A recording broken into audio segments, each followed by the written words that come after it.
I have to say, Mike, I'm impressed with, thus far at least, the resilience of the U.S. economy in the face of a higher cost of capital. Unlike many of your viewers, but perhaps like you, I remember the decade of the 70s. So I have seen what the prologue might look like. And I remember in the first half of the decade of the 70s, although I was quite young then, that there was a lot of consternation over the fact that real interest rates had risen and the economy didn't react. People had been schooled, I believe, to think that good times would always last, consequence of the 50s and 60s. And the behaviors didn't change much in the first part of the decade of the 70s. They changed with a vengeance, of course, 4 years in. And I wonder if the economic strength that we're seeing and the confidence that we're seeing in the banking sector and in other sectors is really part of the same function. In other words, I wonder if we're going to reel in a delayed fashion from the punch that is higher interest rates. I have to say I'm delighted with the relative strength of the U.S. economy. While I've always been nervous, I've joked on your show before that between Doug Casey and I, we've correctly forecasted 17 of the last 3 declines.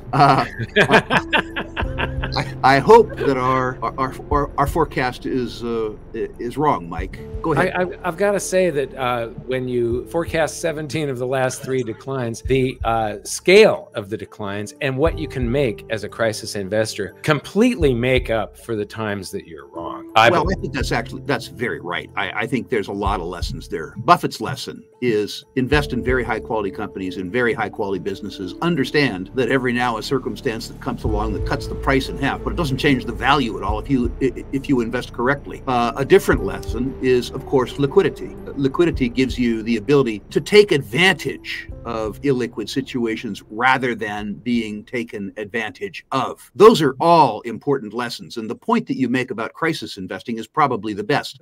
You make money buying in circumstances where assets are cheap and then hanging on for dear life.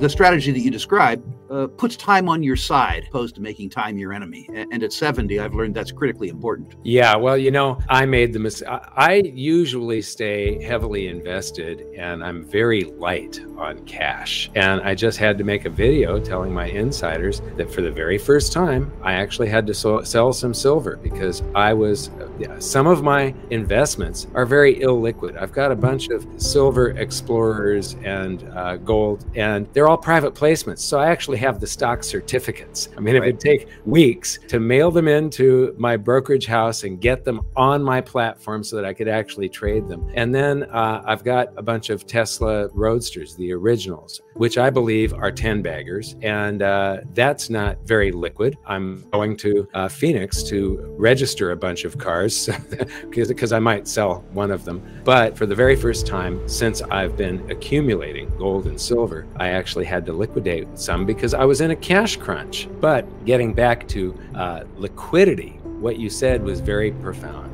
And I found that running things a little bit close and being too heavily invested and not enough cash position for the very first time in 20 years, I got in a bind. But I do think, I'm hoping that gold and silver don't break into new highs right now, that they do a little further pullback so I can reaccumulate my position at a lower cost.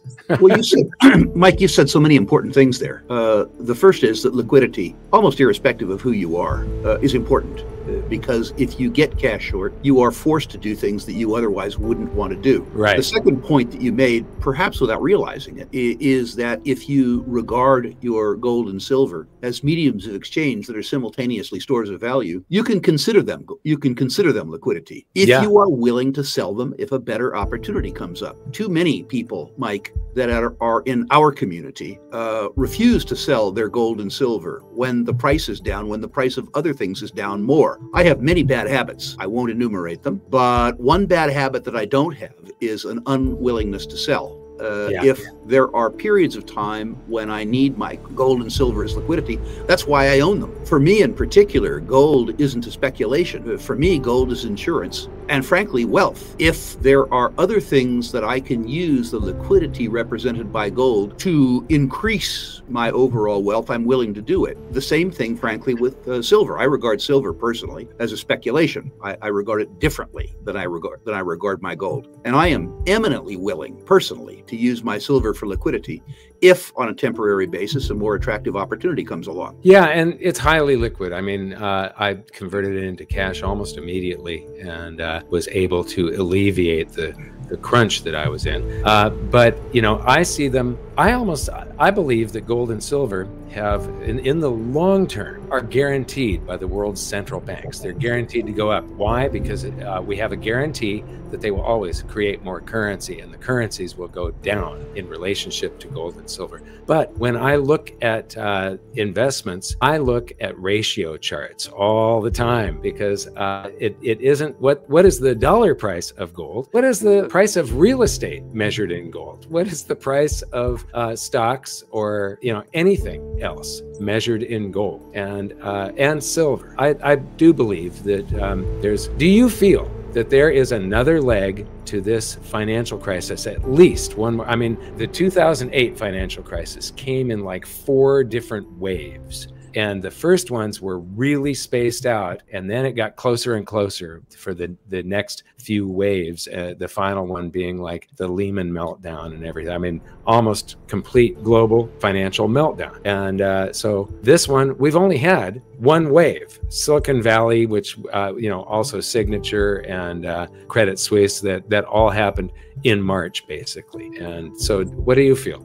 I believe that the crisis represented by Silicon Valley Bank, by the banking community, is manageable because there's so much confidence in the system. Banking is all about confidence. But what happens when the confidence evaporates? That's a very, very, very real question. If we have a circumstance like 2008, where a so-called black swan gets in the way, a crisis can evaporate very quickly. And in that sense, the assets of the Federal Deposit Insurance Corporation are nowhere near sufficient to handle the mark-to-market losses in the banking system. But let's set that aside just for a second. We have a circumstance where I think that the system itself is over-leveraged at every level.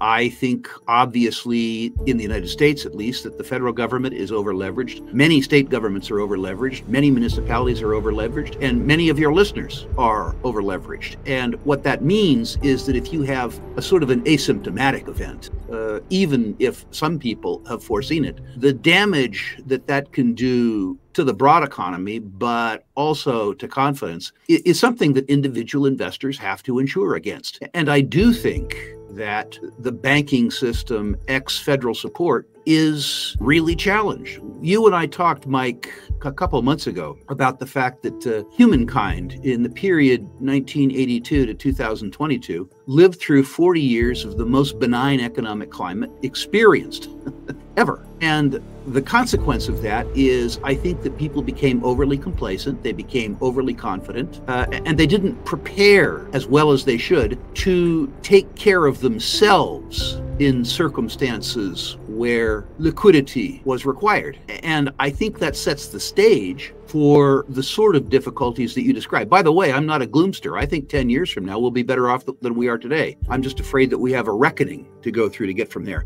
But let's look at some things that scare me. And I'll tell you the thing that scares me the most. If I was looking for, black swans in the United States, the thing that scares me absolutely the most is the proliferation of high yield exchange traded funds, ETFs that invest in junk securities. There's several $1 trillion worth of this stuff, and they're highly liquid. And they're owned in small amounts by a bunch of people that I don't think have done enough work to understand the underlying security.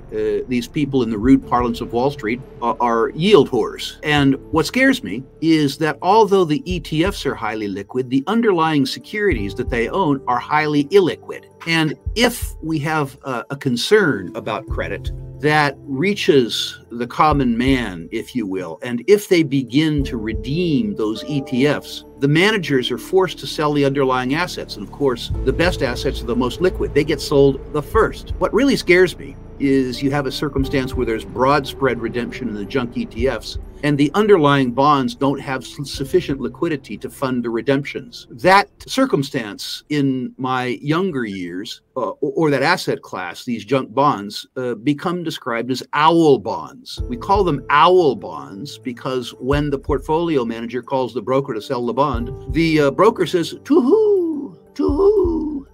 And a circumstance where you have a run on the bank that's represented by an ETF. I mean, if you want my single biggest fear, that's it. I hope it doesn't materialize, but I sort of feel like privately placed high yield corporate debt is the mortgage-backed security of this decade.